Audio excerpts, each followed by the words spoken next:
करो विदाई, हम सब हिंदू भाई भाई। जात पात की करो विदाई, हम सब हिंदू भाई भाई। जात पात की करो विदाई, हम सब हिंदू भाई भाई। जात पात की करो विदाई, हम सब हिंदू भाई भाई। जात पात की करो विदाई, हम सब हिंदू भाई भाई। जात पात की करो विदाई, हम सब हिंदू भाई भाई। जात पात की करो विदाई। हम सब हिंदू भाई भाई।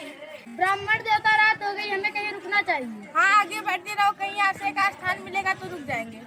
जात पात की करो विदाई, हम सब हिंदू भाई भाई। जात सामने कोई घर दिख रहा है, अभी हम लोग शाम को यहीं पर आश्रय लेंगे। सुबह निकल कर कुंभ नहाने जाएंगे। ठीक है ब्राह्मण देवता। जात पात की करो विदाई, हम सब हिंदू भाई भाई। जात पात की करो विदाई। हम सब हिंदू भाई भाई। तो बहुत बढ़िया मिल गया है, आज रात को हम लोग यहीं पर विश्राम लेंगे। ब्राह्मण देवता बहुत अनुकूल स्थान है। चलो सब लोग अपना अपना स्थान ग्रहण करो। ब्राह्मण देवता ने आपका बिस्तर यहाँ पर लगा दी? हाँ, लगा दो।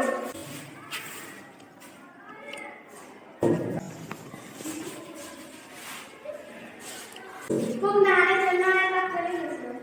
मैं उठकर चला जाएगा, बताया तो था। खीर बनाने की तैयारी किया जाए। दूर बैठ सर, दूर बैठ। अच्छा, एक बात बताओ, खीर बनाने के लिए ब्राह्मण जी ने हमसे क्या लिखा है? क्योंकि तुम शूद्र हो, समझे? तुम शूद्र हो। मतलब? अबे भोजू, तुम्हारा काम सिर्फ सेवा करना है। ये क्या बोल रहे हो? देखो, हम क्षत्रिय हैं, हमारा काम ब्राह्मण की सेवा करना है। देखो, वर्ण व्यवस्था के हिसाब से ब्राह्मण सबसे सर्वश्रेष्ठ है, उसके नीचे क्षत्रिय और उसके नीचे वैश्य और सबसे नीचे शूद्र है। ऐसा क्यों? भारत में संविधान लागू है, संविधान के हिसाब से समय चलना है। हर संविधान की ऐसी की तैसी, हम लोग संविधान को नहीं मानते। हम लोग मनोविधान एवं वर्ण व्यवस्था के हिसाब से चलते हैं। वर्ण व्यवस्था के हिसाब से ब्राह्मण ब्रह्मा के रूप से पैदा हुआ है, क्षत्रिय बाहों से, भुजाओं से और वैश्य जांघों से, शूद्र पैरों से। इस ब्राह्मण का कार्य शिक्षा ग्रहण करना, शास्त्र का अध्ययन करना, दान दक्षिणा का लेना, उनका पूजा पाठ करना है। देखो, हम क्षत्रिय हैं और क्षत्रिय का काम सिर्फ ब्राह्मण का सेवा करना है। हम वैश्य हैं और हमारा काम व्यापार करना है। तुम शूद्र हो और तुम्हारा काम तीनों वर्णों की सेवा करना है। वर्ण व्यवस्था बनाने वाले और वर्ण व्यवस्था के आधार पर काम बांटने वाले ऐसा क्यों किए? चल, हट, फिजूल का सवाल कर रहा है। तुमको जो कहा जाए वही कर, ज्यादा ज्ञान मत लो। देखो, वर्ण व्यवस्था के हिसाब से शूद्रों को ज्ञान देना भी वर्जित है। अनुराग में शूद्रों को धन संपत्ति रखने का अधिकार नहीं था, यहाँ तक कि धार्मिक स्थल जैसे मंदिरों में जाने का भी अधिकार नहीं था। और क्या क्या लिखा है उसमें? किसी भी धर्मशास्त्र का उच्चारण करने पर तुम लोगों की जीभ काट लिया जाता था और कान में शीशा दिखाकर डाल दिया जाता था। शूद्रों को उच्च आसन पर बैठने की अनुमति नहीं थी। अच्छा, एक बात बताओ, हम पर इतना शोषण अत्याचार इसलिए होता है क्योंकि हम शूद्र हैं? हाँ साला, इसलिए शूद्रों को ज्ञान नहीं देना चाहिए। थोड़ा सा ज्ञान कर लिया तुम तो सर पर चढ़ने लगे। ब्राह्मण देवता बोले थे कुंभ नहाने से सारा पाप धुल जाता है तथा मेरा पाप धुल जाएगा। हम शूद्र हैं, इसलिए हम पर इतना अत्याचार होता है। अगर हम कुंभ नहा लेंगे तो क्या हम आप लोगों के साथ मिलकर रह सकते हैं?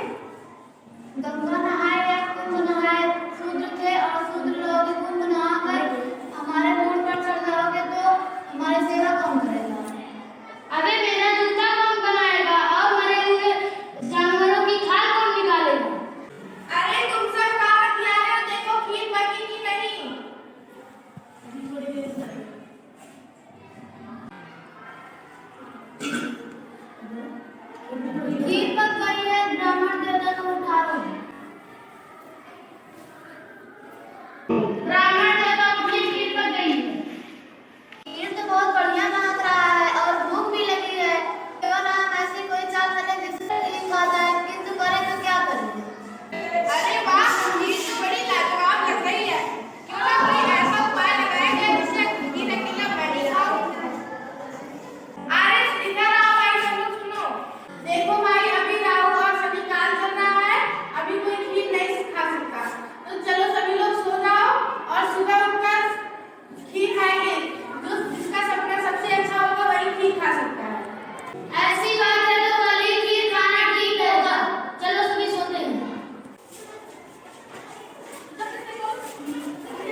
सुबह होती है, ब्राह्मण सभी को जगाता है।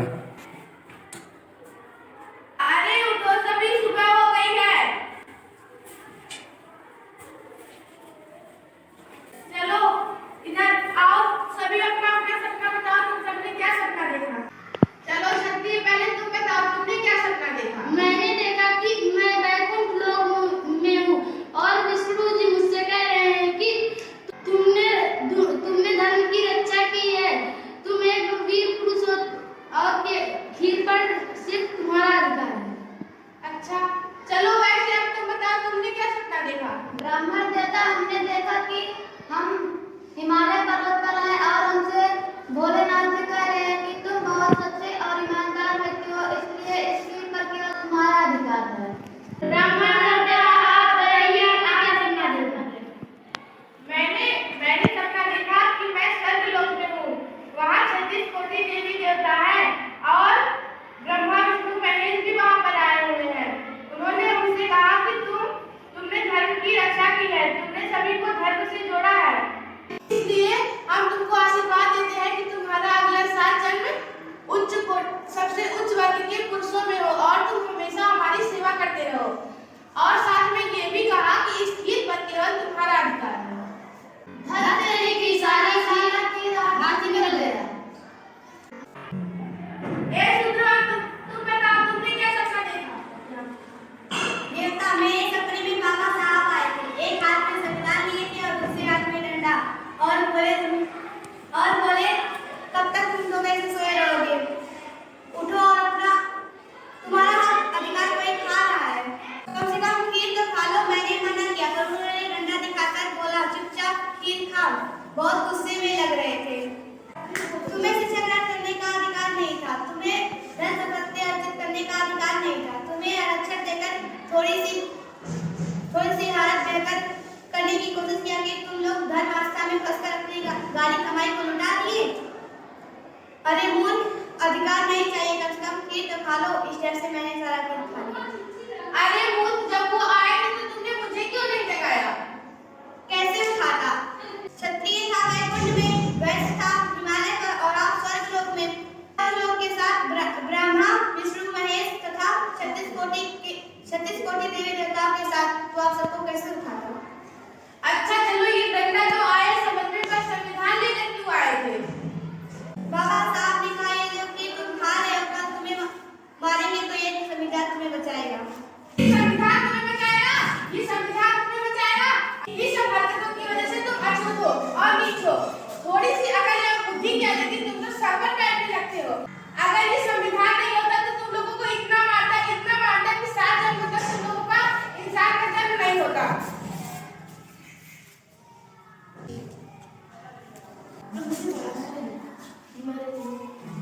मरे हुए जानवर का खाल निकालना भी जानते हैं, उस खाल का जूता बनाना भी जानते हैं और जूता मारना भी जानते हैं।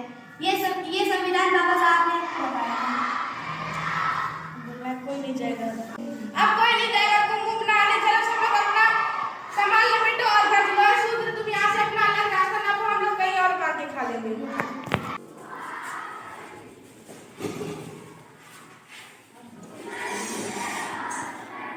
इस नाटक से हमें यह सीख मिलती है कि हमें जातिवादी का भेदभाव नहीं करना चाहिए और सभी के साथ मिलकर रहना चाहिए, क्योंकि संविधान में सबको समान अधिकार मिला है और हमें संविधान का सम्मान करना चाहिए।